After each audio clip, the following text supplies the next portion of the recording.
तो फाइनली जिस हथियार का इंतजार हमारी नौसेना और हर एक भारतवासी को हो रहा था, अब वही हथियार हमारी नौसेना को मिलने जा रहा है। और इस हथियार के मिलने के बाद हमारी नौसेना और चाइना की नौसेना के बीच पावर बैलेंस बिल्कुल बराबर हो जाएगा।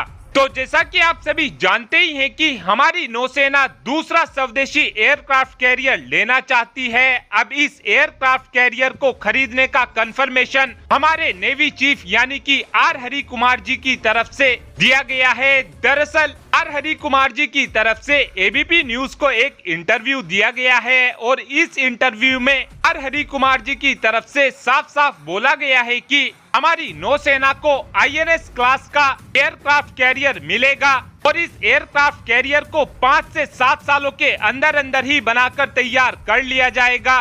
साथ में कोचिन शिपयार्ड लिमिटेड की तरफ से तो ये भी वादा किया गया है कि हम इस एयरक्राफ्ट कैरियर को 7 सालों के अंदर ही बनाकर हमारी नौसेना को सौंप देंगे। लेकिन अब देखना ये अहम होगा कि हमारी नौसेना की तरफ से इस एयरक्राफ्ट कैरियर का ऑर्डर कब तक प्लेस किया जाता है और अगर इस एयरक्राफ्ट कैरियर का ऑर्डर 1 साल के अंदर ही दे दिया जाता है तो 2030 से 2031 तक ये एयरक्राफ्ट कैरियर हमारी नौसेना को मिल जाएगा। और ये वही टाइम होने वाला है जिस दौरान हमारी नौसेना को TED-BF फाइटर जेट भी मिल जाएगा। और आप सोचकर देखिए कि एक तरफ तो हमारी नौसेना के पास स्वदेशी एयरक्राफ्ट कैरियर होगा और दूसरी तरफ इसी एयरक्राफ्ट कैरियर पर हमारा स्वदेशी twin engine deck base fighter jet तैनात होगा, जिसकी वजह से वर्ल्ड लेवल पर हमारी इमेज बिल्कुल नेक्स्ट लेवल पर पहुंच जाएगी। इस एयरक्राफ्ट कैरियर को लेकर एक कंफर्मेशन ये भी मिल चुका है कि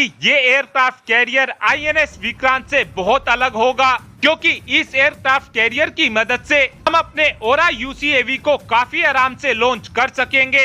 लेकिन ये बात अभी भी कंफर्म नहीं हो पाई है कि इस एयरक्राफ्ट कैरियर के अंदर स्टोबार टेक्नोलॉजी का इस्तेमाल किया जाएगा या फिर ईमल्स टेक्नोलॉजी का इस्तेमाल किया जाएगा।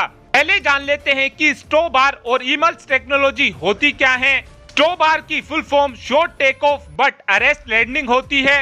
इस टेक्नोलॉजी में एयरक्राफ्ट कैरियर को आगे से कर्व रखा जाता है और ये वही टेक्नोलॉजी है जिसकी मदद से हमने अपने आईएनएस विक्रांत को बनाया है। और जो ईमल्स टेक्नोलॉजी होती है इसकी full form electromagnetic aircraft launch system होती है।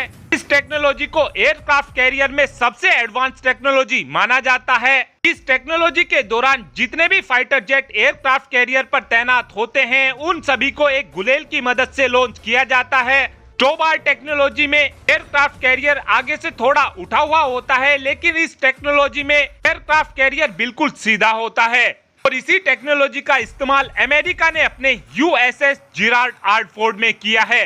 चाइना ने भी इस टेक्नोलॉजी का इस्तेमाल अपने फुजियान में किया है, लेकिन फुजियान में ये टेक्नोलॉजी बिल्कुल बेकार है, क्योंकि इस टेक्नोलॉजी का इस्तेमाल करने के लिए बहुत ही ज्यादा पावर की जरूरत होती है। लेकिन जो चाइना का फुजियान है उसमें स्टीम इंजन लगा हुआ है जो इस टेक्नोलॉजी को इतनी पावर नहीं दे पा रहा है जितनी इसको चाहिए। और जो स्टोबार टेक्नोलॉजी से बना हुआ एयरक्राफ्ट कैरियर होगा वो हमको 5 से 7 सालों में मिल जाएगा। और अगर हम ईमल्स टेक्नोलॉजी से लैस एयरक्राफ्ट कैरियर को लेते हैं तो ये हमको 10 से 12 सालों बाद मिलेगा। और अब आप ही कमेंट कर बता सकते हैं कि हमें अपने एयरक्राफ्ट कैरियर में स्टोबार या फिर ईमल्स टेक्नोलॉजी में से कौन सी टेक्नोलॉजी का इस्तेमाल करना चाहिए। इस बात का आंसर आप कमेंट बॉक्स में दे सकते हैं। Thanks for watching this video. Have a good day.